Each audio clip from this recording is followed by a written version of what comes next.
Liberty, equality, fraternity was the most popular slogan in the French streets in 1789.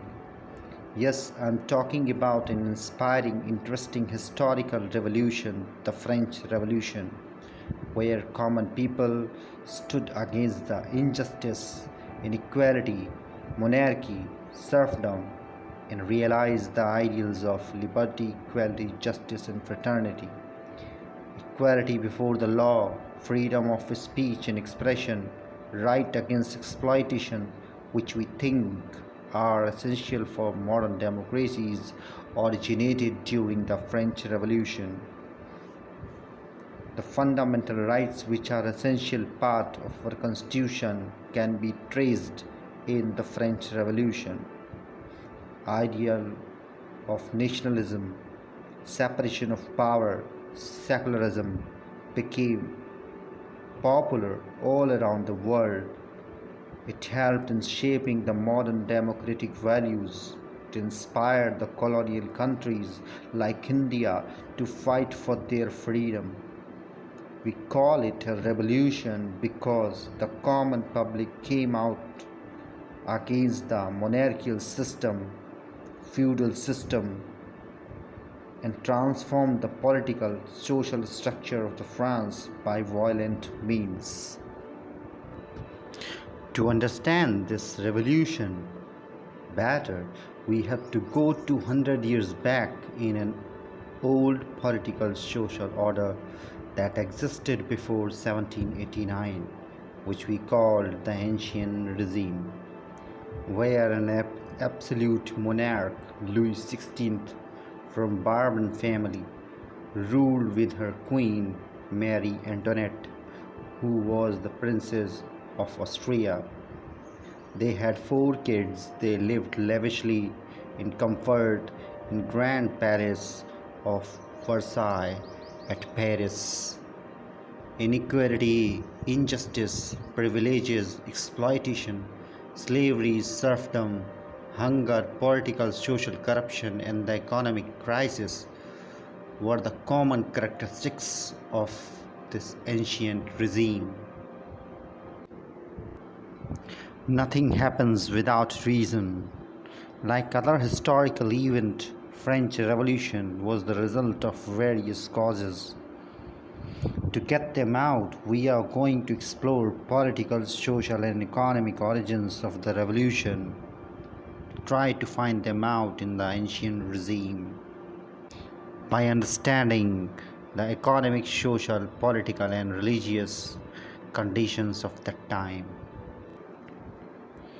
Political structure of the France had structural faults. King, queen, and the courtiers were unpopular among the common mass. It was an absolute monarchy. Louis XVI believed in the absolute powers. He believed in the theory of divine rights. There was no participation of the common people in the decision-making process, and there was no political body to look after their interest. Historians believe that there was no uniform legal system at that time. Around 400 different legal systems were functioning. What was lawful at one place was illegal at another place. State revenue was spent lavishly over the royal family and the courtiers. And this Louis XVI, the monarch, was ineffective, was inefficient, and immature. He was not quick in decision making. He took wrong decisions, like taking part in the wars. He could not control the corrupt nobles. These political causes led to the rise of revolutionaries in the France. The French society was a privilege-based society. People were grouped into privileged and unprivileged. It was a feudal society based on inequality and discrimination. The whole population was divided into 3 classes, 3 states, 3 groups, and these 3 states were: first state was clergy, the second state was nobility, and the third state was common people. Let's dig out more.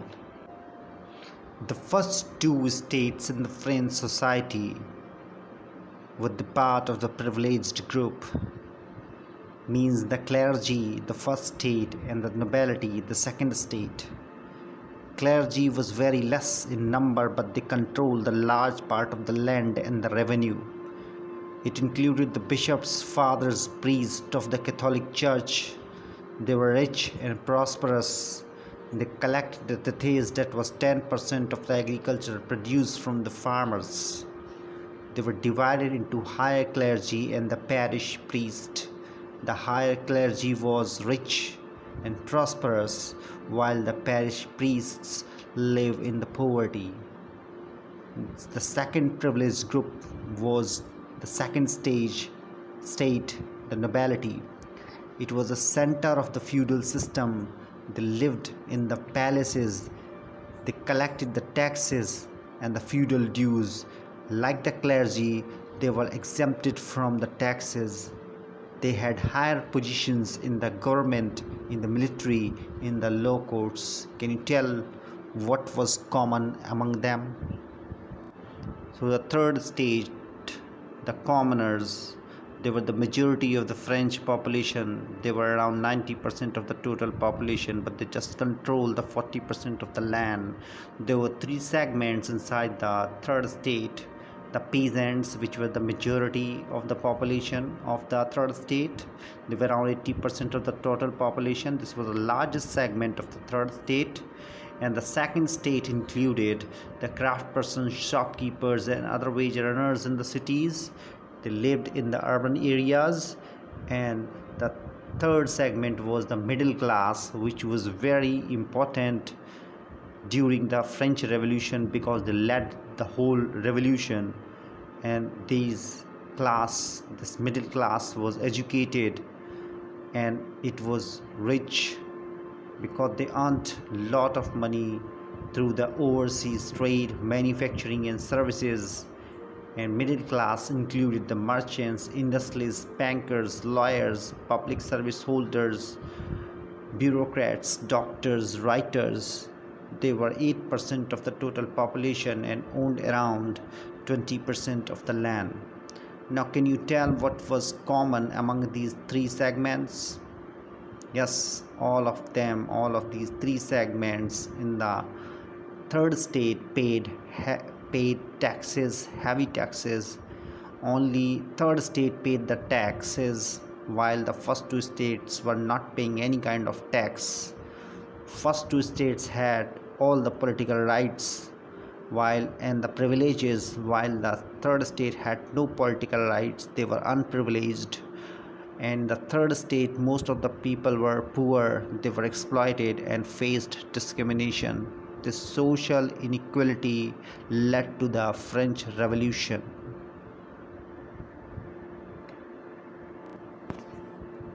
While discussing the social political origins of the French Revolution, how can we forget the role of the philosophers who played an important role in the French Revolution by inspiring the common mass with their revolutionary ideas? Montesquieu, in his book The Spirit of Laws, he proposed the division of power within the government between the legislature, executive, and judiciary.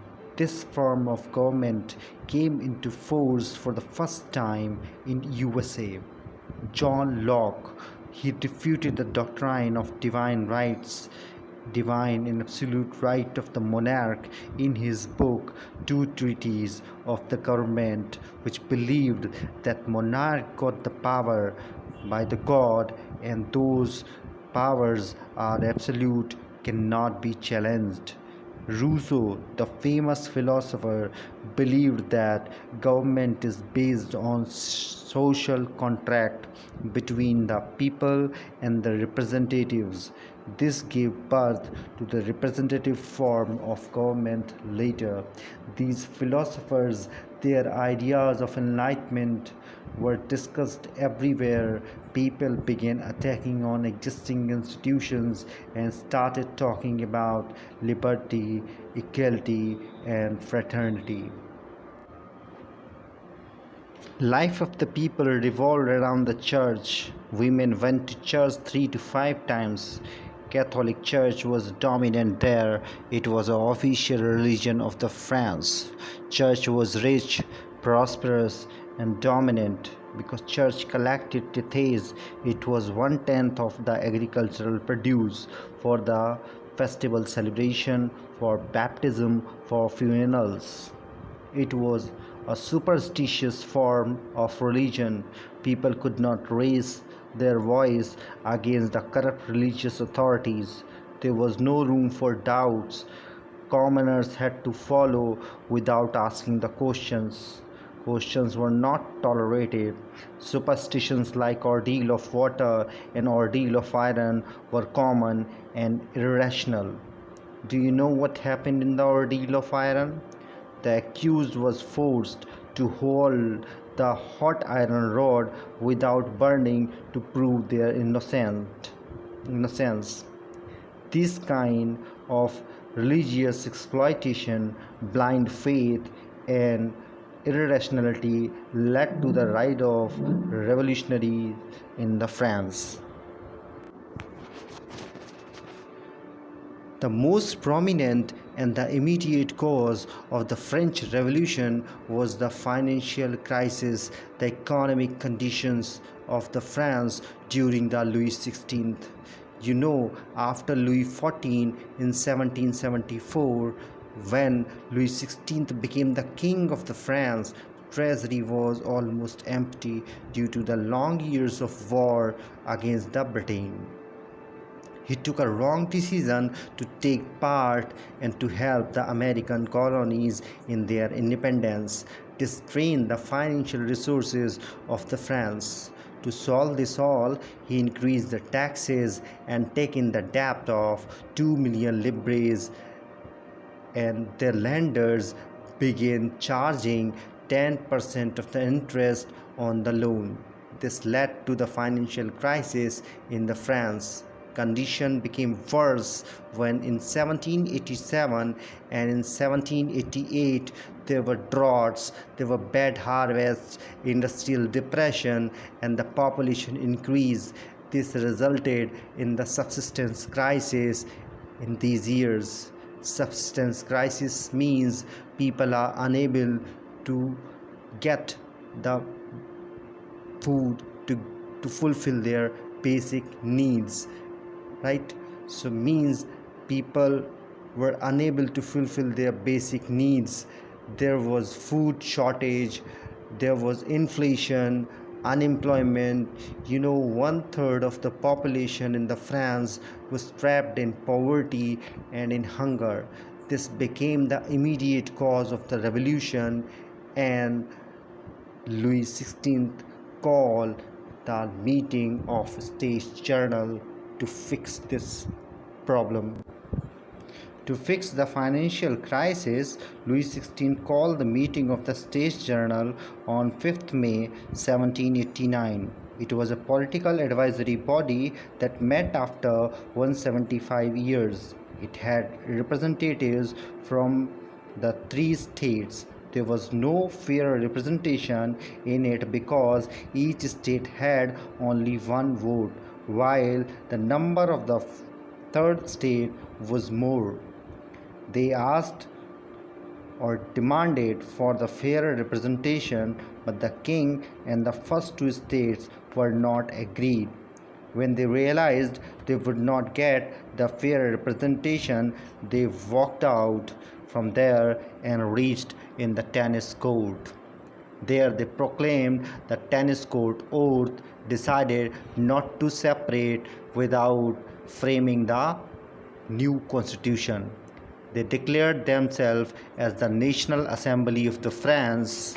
In reaction, Louis XVI declared it illegal. He threatened to dissolve the States General, and he was ready to use the force against the revolutionaries.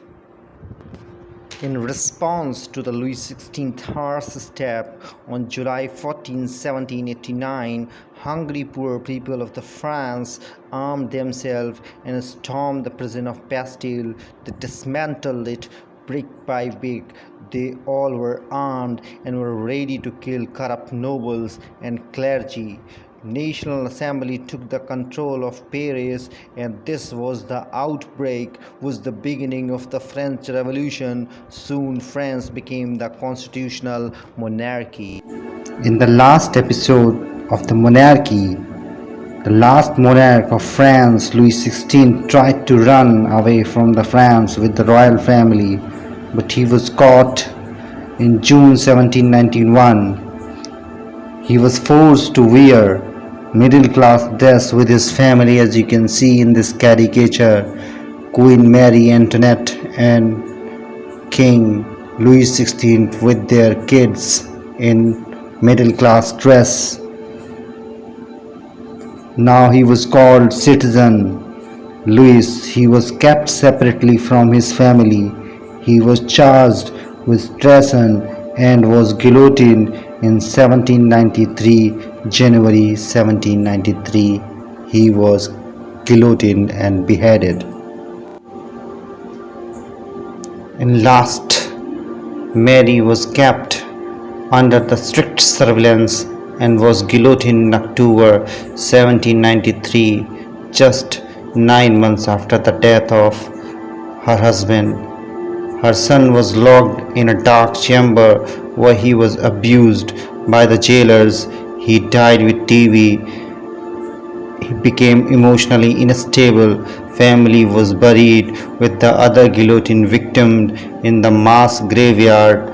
This was the pathetic end of the glorious dynasty. Later on, it was restored after Napoleon. Don't forget to subscribe so you don't miss anything. I hope this helped you. Thank you very much for watching. See you in the next video.